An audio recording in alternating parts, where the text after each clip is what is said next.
This lesson is twofold, actually, comma.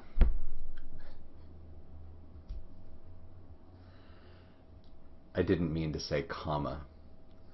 There is another computer running that is supposed to catch my words so that we can close caption all of my lectures. And when you dictate into a speech-to-text software, you have to tell it punctuation. And so I was punctuating for it as it records my words.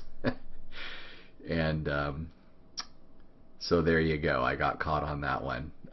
Anyways, we're here to talk about two things in this lesson. Number one, two kinds of arguments. So in 2 lessons ago, we talked about what an argument is, and its 2 essential components, and how they're supposed to relate, and the idea of inference. So you have premises, you have conclusions, and you have inference. Now, when it comes to arguments, all arguments have those I should say 3 features, right? They have premises and a conclusion, and they have to have an inference. And where you have all 3 together, you have an argument. Now, though the arguments that we'll be looking at now break down into 2 types of arguments.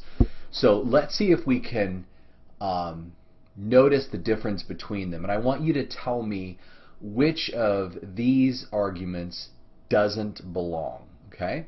Here's the first one. You are much older than Jane, therefore you were born before she was. That idea 1, there you go. Number 2, you are much older than Jane, therefore you are wiser than she is. And 3, you are much older than Jane, therefore you will die before she does. Pleasant topic, right? Now, one of these arguments doesn't belong, and I want to know if you can figure out which one that is. Okay? All right. Well, I'll just give you the answer here. Assuming that you are much older than Jane, the first argument is different because it proves its conclusion. So here's that argument. You are much older than Jane, therefore you were born before she was. Now, the word proves is all caps, right? So I'm yelling this at you. The first argument proves its conclusion. The word proves here is important, and I want you to distinguish proves from supports. When I say that the first argument proves its conclusion, here's what I mean. In the first argument, the premise proves the conclusion. Here's what I mean by that. In the first argument, if you accept that that premise is true, it's going to pretty much guarantee that the conclusion is true.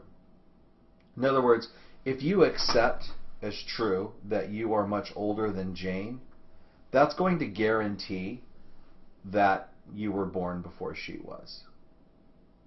Not possible for that not to be the case. Okay? But now look at the other arguments. You are much older than Jane, therefore you are wiser than she is, and you are much older than Jane, therefore you will die before she does. Now the next 2 arguments there, the premises don't prove the conclusion. They support it, but they don't prove it. Okay? And notice that what we're talking about here, the difference between argument 1 and argument 2 and 3 is really the strength of the inference between the premises and the conclusion, or in this case, the premise and the conclusion. That's the difference between the 2 kinds of arguments. Some arguments are made where the premise or premises are supposed to, and I guess I'm on to my next slide, prove or guarantee or demonstrate a conclusion. Those words are all going to be synonymous for us. Prove, guarantee, demonstrate. The idea here is that if the conclusion were true, there's really no way, if the premise were true, there's really no way for the conclusion to be false. It must be true as well. So the premise guarantees or proves or demonstrates the conclusion. Now, notice here the phrase that the arguer intends. This is important because sometimes we speak or we have an argument where we think our premise guarantees our conclusion, but it doesn't. In that case, you're still offering a deductive argument because that is what the arguer intends. In the other kind of argument, the premises are given in such a way that the arguer intends those to make the conclusion more likely or probable. They don't guarantee it, they don't make it certain, but they make it more likely to be true. Okay? Now, again, it's what the arguer intends. So if one intends to prove or to guarantee a conclusion, you're offering what we call a deductive argument. If, however, one intends to show that a conclusion is likely or somehow probably true, they offer an example of an inductive argument. But again, here the ostracized point is that it depends on what the speaker intends. It depends upon the kind of relationship that the speaker believes or asserts exists between an argument's premises and a conclusion. Do they suppose that the premises make certain the conclusion, that they guarantee it? Or do the premises make a conclusion likely to be true without guaranteeing it? Now let's look a little bit more at deductive arguments. Here's a good example of two deductive arguments, right? Look at the one on the left. John is a male. All men are jerks. So John is definitely a jerk. Now that word definitely is underlined because in the conclusion, the word definitely tells us the kind of relationship that we think these two premises, 1 and 2, have to establishing the truth of that conclusion. We think that 1 and 2, if we make this assertion, guarantee or definitely make true this conclusion. And actually that would seem to be appropriate. If it's true that all men, that John is a male, and if it's true that all men are jerks, then that would necessarily imply that John is a jerk. Okay? Now look at the second argument, the argument on the right. John is a male, John is a jerk, so all men must be jerks. Now notice again the underlined phrase must be. This is again language of deduction. The point is to say that the premises guarantee or make certain this conclusion. Now actually in this argument the premises do not guarantee the conclusion. Even if it's true that John is a male, and even if it's true that John is a jerk, that won't guarantee that all men are jerks. But the speaker is asserting that it does guarantee it. Remember, it's what the speaker intends. They're asserting that a kind of relationship exists between the premises and the conclusion. And in this case, they're wrong. Nonetheless, they are offering you a deductive argument. Now, if what I just said is a little bit confusing to you, if you're looking at that and saying, I don't understand the difference between what's going on here, let me try to clarify it by giving you a useful distinction. I want you to distinguish in your mind what the argument actually does from what the arguer, the person making the argument, thinks it does. Sometimes we assert that our premises guarantee our conclusion, make it certain, but that's not what actually happens. Everybody with me now? Given that distinction, what makes an argument deductive is not what the argument actually does, it is what the speaker intends the argument to do. So notice my little bullet point here. Notice that in each the speaker intends their premises to make the conclusion certain or guaranteed. In the first argument, the premises do guarantee the conclusion, but in the second they do not. So that's what's in fact the case with each argument. We can reasonably look at each argument and say that if we accept premise 1 and premise 2 of the argument on the left, then clearly that John is a male and that all men are jerks, then that will guarantee that John is a jerk. But the argument on the right that says John is a male, John is a jerk, so all men are jerks, that argument we recognize is not good. The conclusion doesn't in fact follow from the premises, but the speaker intends it to.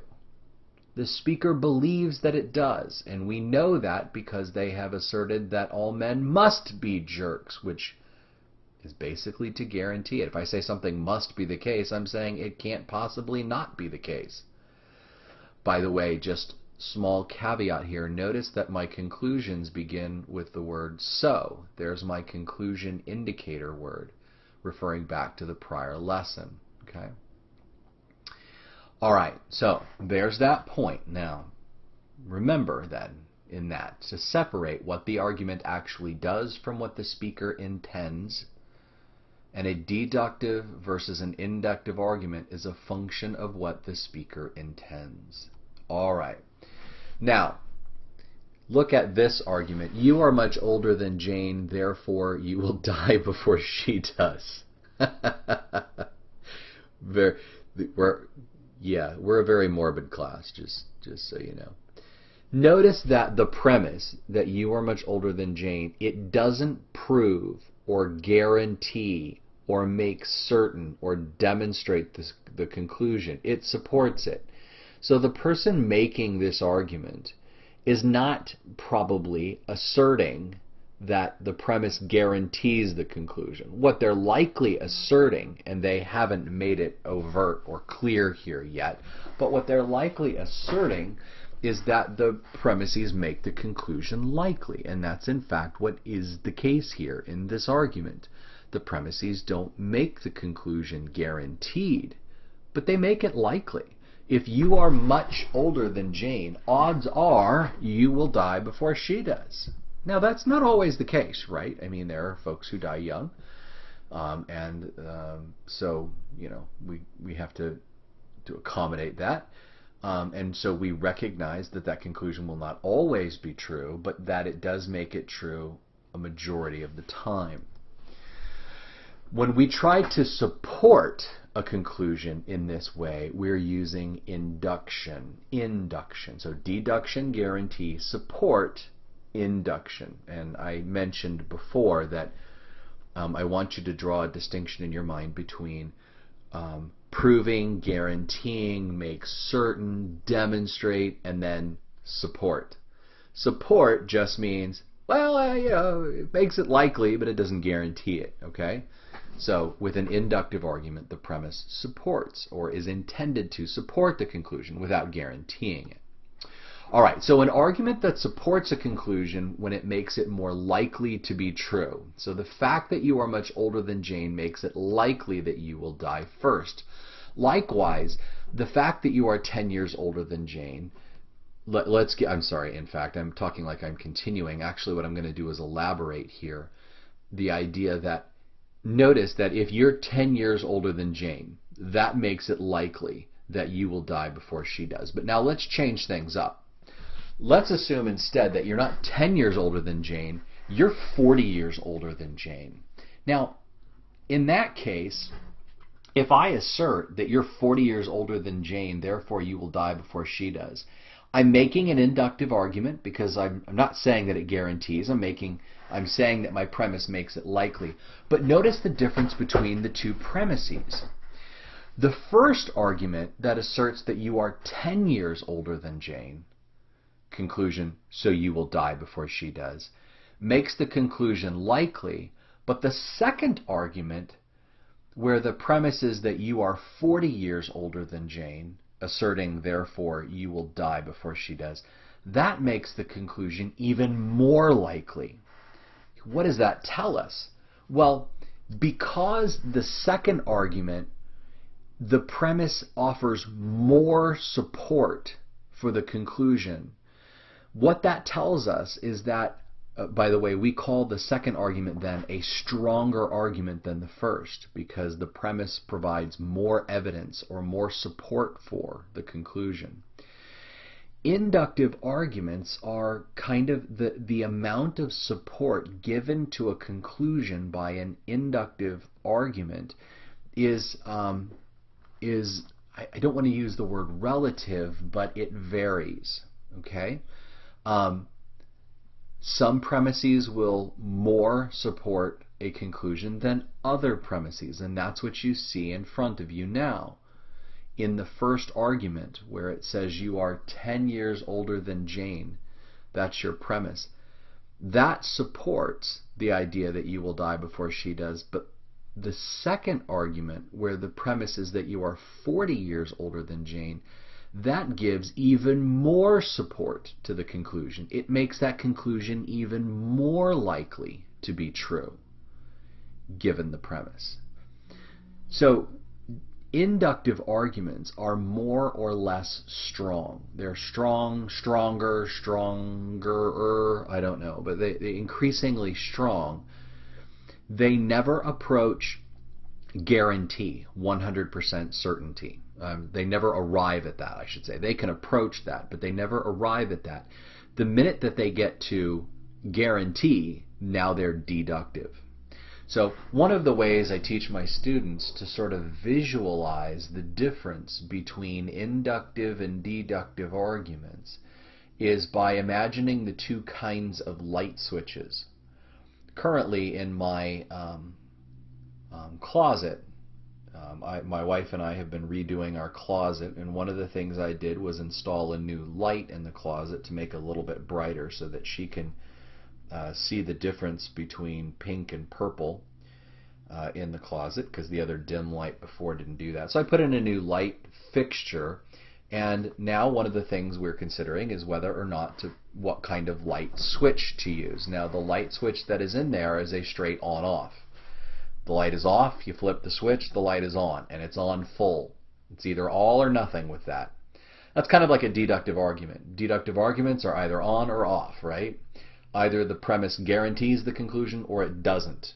There's no degrees, there's no variation in there, it's all or nothing. But my wife and I discussed the idea of putting in a dimmer switch. Now if you have a dimmer switch, right, then when the dimmer is all the way down, the lights are off, but as you raise the switch up, now all of a sudden the lights get brighter and brighter and brighter and brighter until they're at full. Inductive arguments are kind of like dimmer switches, right? So it's not on or off, you actually have grades of light, right? Values of light in between on and off. Well, inductive arguments function that way. Some premises will raise that lever more than others and make it brighter in the room than others, playing with the metaphor. But that's the point there, okay? So that's another way to visualize the difference. Now remember, inductive and deductive is a matter of what the speaker intends. The stronger, weaker doesn't, when we assess that an argument is inductive and that one argument is stronger than another, by the way, that doesn't matter on speaker's intention. Strength of an inductive argument, whether the argument is inductive or deductive, depends on what the speaker intends. The strength of an inductive argument does not depend on what the speaker intends. It depends on the quality of the argument itself. Okay? So, there you go. All right, next idea. The more likely the premise of an inductive argument makes the conclusion, we say then here that the stronger the argument is. Conversely, the more that the premise of an argument fails to make the conclusion likely. If it makes it less likely, then we call an argument weaker. So the idea that you are 10 years older than Jane is a weaker argument for the conclusion that you will die before she does than the argument where you are 40 years older than Jane, therefore you will die before she does. The first argument is weaker than the second based on the strength of the support given to the conclusion by the premise. All right. Here again, you are 10 years older than Jane, therefore you will die before she does. The stated premise supports, but it doesn't prove the conclusion. Now, go back and let's take the arguments that we had before. Same arguments, but let's change the language in the conclusion to change them from deductive to inductive argument. So if I say John is a male, most men are jerks. By the way, I notice I'm saying most men, not all men. So John is probably a jerk. Now I'm giving you an inductive argument. I'm asserting that my premises, I should say, that John is a male and that most men are jerks, makes it likely, probably, true that John is in fact a jerk. Okay? Now, the speaker intends here, and again, probably is underlined, the speaker intends their premises to make the conclusion probable or likely to be true. They're not saying that it guarantees it. Okay? They're allowing that they could be wrong, but not likely. Now look at the argument on the right. It says John is a male, 1. 2, John is a jerk. So conclusion 3, all men are likely jerks. Now notice the conclusion, all men are likely jerks, is again, they're not saying it guarantees. They're saying that the premises support this idea. They make it likely to be true, but don't guarantee it. Good. Now, again, the argument on the right is a bad inductive argument because those premises don't make that conclusion very likely. It's a weak inductive argument. The argument on the left, that John is a male, most men are jerks, so John is probably a jerk, that's a stronger argument. Forget what the speaker intends. It's stronger because if we accept that John is a male and that most men are jerks, if most men are jerks and John is a male, then probably John is a jerk. Odds are he is, probably greater than 50-50. If we're going to say most men are jerks, then what we're saying is that more than half of them are. Well then, the odds that John is a jerk is probably greater than 50%. Everybody with me? So the argument on the left, John is a male, most men are jerks, so probably John is a jerk, is a stronger or strong inductive argument. But the argument on the right, John is a male, John is a jerk, so all men are likely to be jerks, that is a relatively weak inductive argument because the premises that John is a male and John is a jerk don't really make it likely that all men are jerks. Okay? All right, so there we go. Now we're going to switch gears. Now we're on to part 2, or I should, as they say on VH1, part 2 of this lesson. And in switching gears, we're going to move to the topic of evaluating arguments and what it takes to evaluate an argument. Now, here's kind of the main point here. All arguments, doesn't matter what kind of argument you're looking at, inductive, deductive, none of that matters. All arguments, both inductive and deductive, are evaluated on only 2 points. When you critically evaluate, when you engage your mind to assess an argument, your own reasoning or the reasoning of someone else, there's only 2 things for you to think about or to assess to know whether or not you've made a good argument. Okay? What are those 2 points? Well, number 1, are the premises true? When I give you an argument, I'm asserting something like the following. I'm saying that you should accept the conclusion as true. Okay, now, why? Because the premise or premises are true. That's part of why. Right? If I assert to you, as Al Gore does, that global warming is the most serious threat facing humanity, then if that's my conclusion, you're instinctively going to go, but why should I think that? And you're going to evaluate, okay, he should give me a list of reasons and they should all be true. Why is that? Well, when we reason, when we think, we're trying to establish that the conclusion is true, in part because the reasons I give you for believing that are true. True, not truth, true. Okay? That's only one step. By the way, we know this. We know that when it comes to an argument, one of the things that we're really good about as a society is questioning the premises. Are the premises true? Okay? There's also something in here that we're very bad at, but I'll get to that point in a second. So let's say, just as an example, that I came to you and I said the following. I asserted to you that all men are better at relationships than women. Now, ladies, when I say this, a number of you get you kind of give me a look like, yeah, you smoke crack, and you have this. And as I teach this in class, I get this look from the ladies in the class like, oh, he's full of of stuff, dog stuff, and and then the question invariably comes from somebody in the class, why would you think that, right? And skeptically they ask it in a way where they're basically saying something like this: whatever reasons you have for believing that, you know they're garbage, right?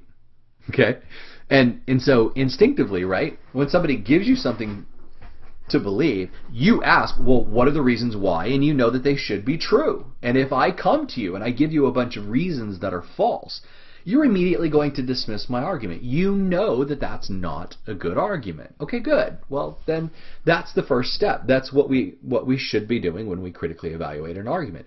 I want you to believe that my conclusion is true, and the reason why is in part because my premises are true. So let's go back to the argument that I'm making here. Let's assume that I have asserted that men are better at relationships than women. Now, why would you think that? Now, here's my reason why.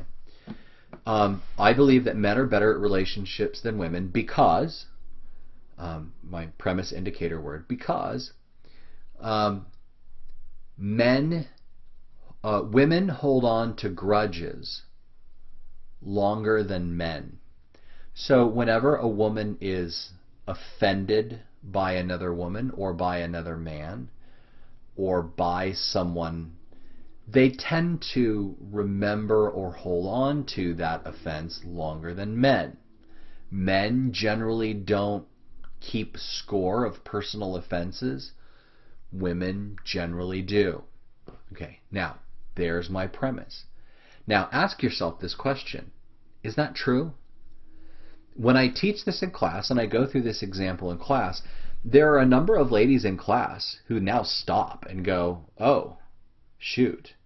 They agree with me that on the whole, now notice I'm saying on the whole, I'm not saying all women do this, there are certainly women who don't, but on the whole, women tend to hold on to offenses and to grudges longer than men do. If you offend or hurt a woman, she's more likely to hold on to that offense. Men generally seem to forget things, a lot of things, by the way, more readily. In particular, personal offenses are just sort of, well, you eventually get to a point where you just passed it. You can hardly even remember it. And so a lot of ladies in my class will now, if I ask them when I survey the class, will say, yeah, I know you've made a good argument. And at that point I have to stop them and say, you agree that my premise is true. That's the first step. And you knew to think about and evaluate that. And when you heard my conclusion, you were not likely willing to believe it. But when I gave you the premise and you decided that the premise is true, some of you have immediately decided that I gave you a good argument. I have not given you a good argument. but it's not bad because the premise is false. It's bad for another reason. So let's move on then to the second point of critical evaluation of an argument. Not only are we worried about whether the premise is true or not, but we have to be worried about whether or not the inference is good. That is, if the premise is true, does the conclusion follow from it? Is it likely or guaranteed that the conclusion is true if we accept that the premise is true? Now you have to ask yourself then, in the example I gave, let's assume that it's true that women hold on to grudges longer than men. Does that guarantee that men are better at relationships than women? Probably not. Does it make it likely that men are better at relationships than women? I would assert probably not as well. Why? Well, because there are all sorts of things that go into a good relationship, and whether or not you remember offenses or hold on to them longer is one of many, many, many factors that go into deciding whether or not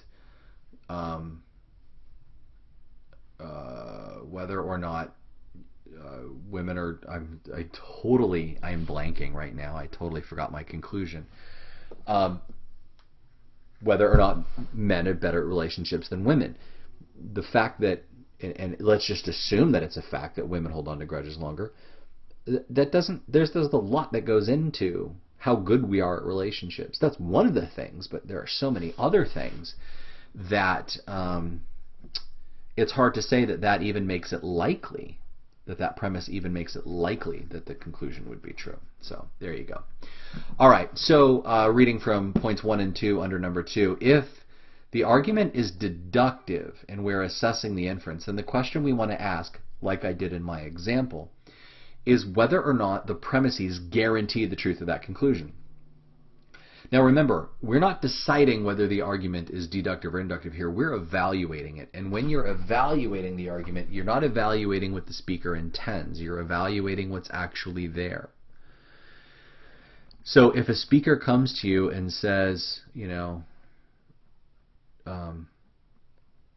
that they make one of the arguments that I made before about John is a male and all men are jerks, that guarantees that John is a jerk.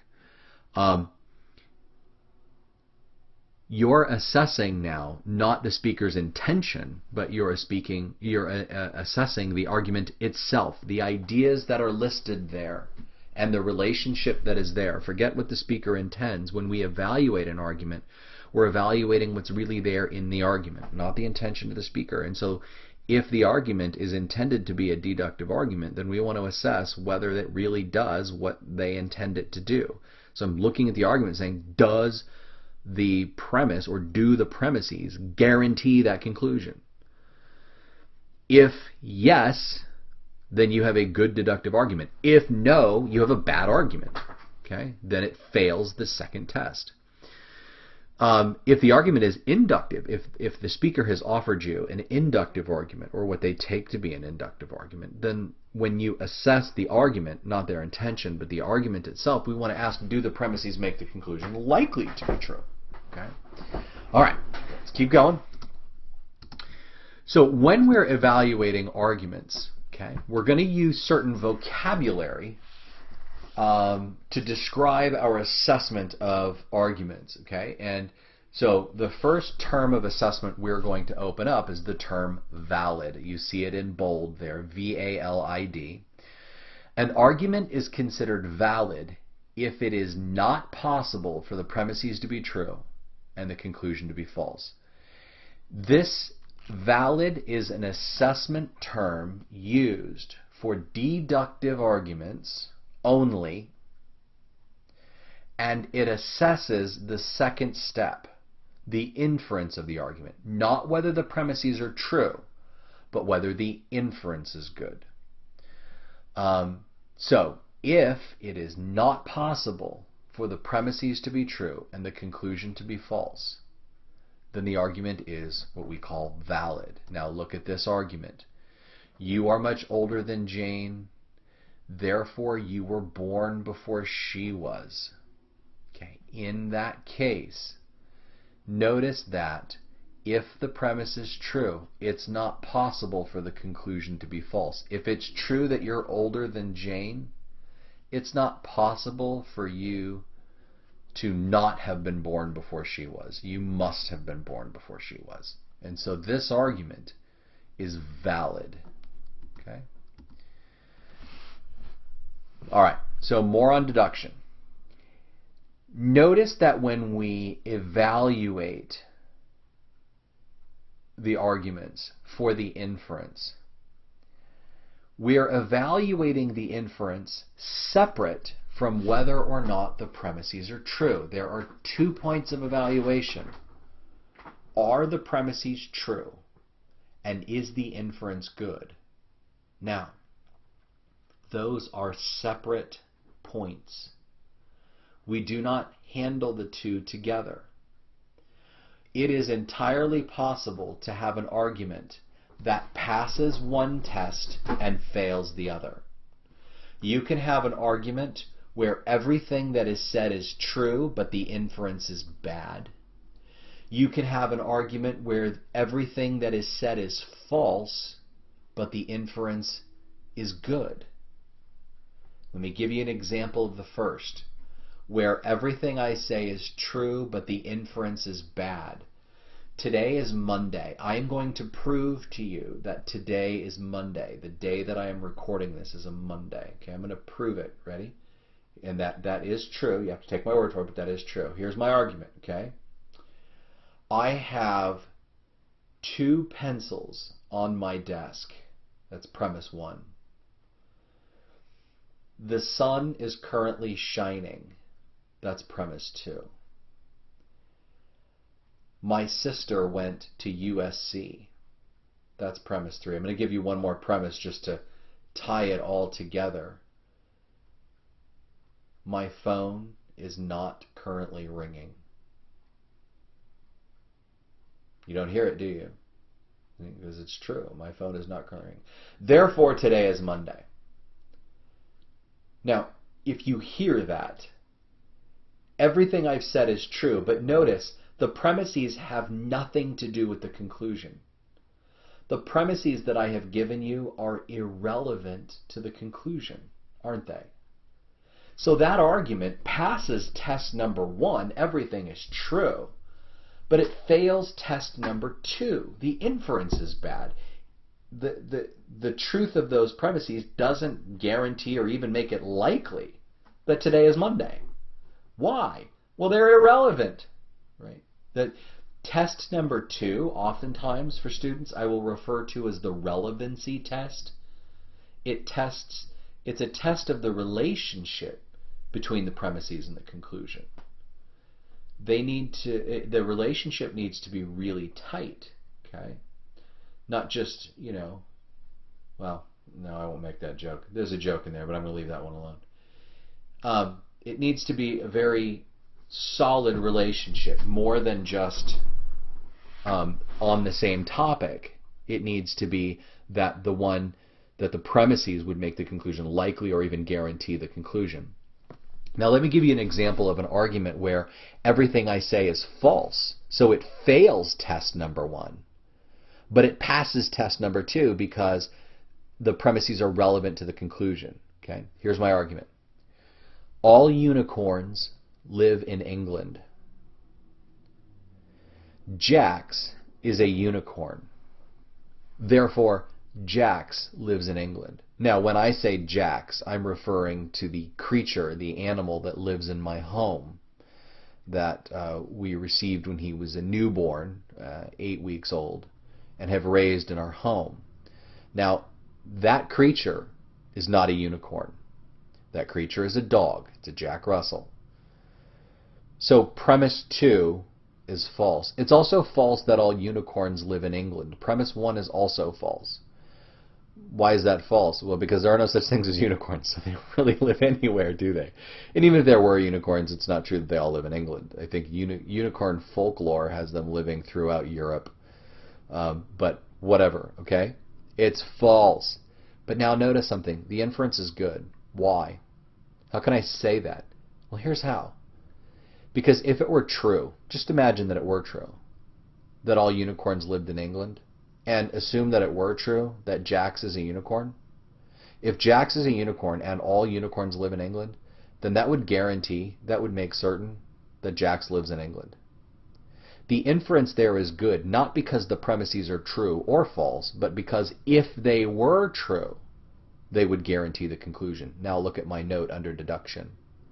When it comes to evaluating the second step or the second part of an argument, the inference, here's how we ask. There's two tests that we can give it, okay? Two ways that we can sort of ask the question to determine whether or not the inference is good, whether it passes test number 2. You ask yourself, if the premises were true, would they guarantee the conclusion? Ironically, my phone is ringing now. My cell phone is now ringing. I'm going to ignore it, except to tell you that it's ringing, but it is now ringing. So that premise would now be false at this time. But when I spoke it before, it was not. It was not true. So, or it was true that it's not ringing. Now it's, well, it stopped ringing. So now it, never mind. Let's just keep going. When you're evaluating the inference, remember, it doesn't matter if the premises are true or not. What we're asking ourselves, the way we decide if the premises are relevant to the conclusion, the way we decide if the inference is good, is by identifying the two kinds of inference, the deductive and the inductive inference, the one of guarantee and the one of likely or of support. And then ask ourselves, if the premises were true, doesn't matter whether they are or not, if they were true, would they guarantee the conclusion? If the answer to that is yes, then you have a valid argument, valid deductive argument. But if it's possible for the premises to be true and the conclusion to be false, then you have a bad deductive argument, a bad inference. It fails test number 2, and so we call that invalid. Now the word valid and invalid, if you do the reading, the word valid and invalid are assessment terms for the second test only. They evaluate the inference of an argument only. Not whether the premises are true, not part 1, only part 2. So if it passes part 2, if the inference is good in part 2, and it's deductive, we call it valid. If it fails the test part 2, and the argument is deductive, we call it invalid. Okay. Now, with an inductive argument, it's the same kind of question, but we change the word guarantee to support. If the premises were true, would they support or make more likely to be true the conclusion? If the answer is yes, then that's a strong argument. Now, if there's another argument where the premises make the conclusion even more likely to be true, give it more support, then that argument is stronger than the prior argument. But so long as an inductive argument's premises make its conclusion likely to be true, if the inference is good in that way, then we call that strong. If it's less than, let's say, 50% or 50% or less, then we call that argument weak. So strong and weak are then the evaluative terms that we use for inductive arguments when we assess step number 2, the inference of that argument. Okay? All right, so let's go back to the example we had. You are much older than Jane, therefore you were born before she was. If we suppose that the premise is false, is this argument going to be valid? Assume that it's false that you are much older than Jane. Assume that's false. In fact, you're not older than Jane. Assume that Jane is older than you. In that case, is the argument valid? The answer is yes, absolutely it's valid. Why? Even if it's the case, that you are not older than Jane, that she's older than you, if it were true that you were older than Jane, then that would guarantee that you were born before she was. Think about that for a second.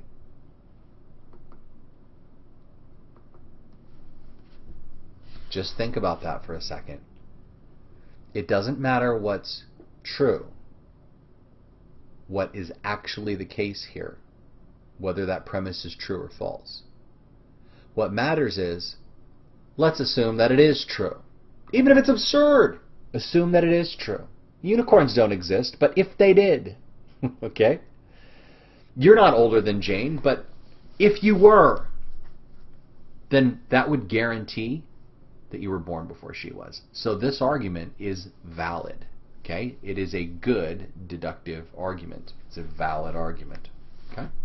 All right, hopefully this is making sense. You are much older than Jane, therefore you will die before she does. This argument is valid even if the premises are false. Now, there's another term we're going to add in here, and it's proved. In order to say that we have proven or proved a point, proved a conclusion, when we say that an argument has proven, or that an argument has proved its conclusion, or that a conclusion has been proved, what we're saying is that it's passed both tests, test 1 and test 2. That the premises are true, and that the argument is valid, which is to say that if the premises are true, they guarantee the conclusion. Well, if the premises are true, and the premises guarantee the conclusion, then guess what? The conclusion must be true. You have proved that conclusion. So we use the term proved to assert that it is passed both tests, that a deductive argument, and we're only speaking here about deductive arguments, has passed both tests. Okay? All right. Now, a valid argument may not prove the conclusion. Why not? Because valid just means that it's not possible for the premises to be true and the conclusion to be false. Again, we're just assessing part 2. Okay? So if an argument passes test 2 and the inference is good, we still don't know whether the premises are true. And that could be an issue. So if the premises are not true, but the inference is good, you haven't proved your conclusion.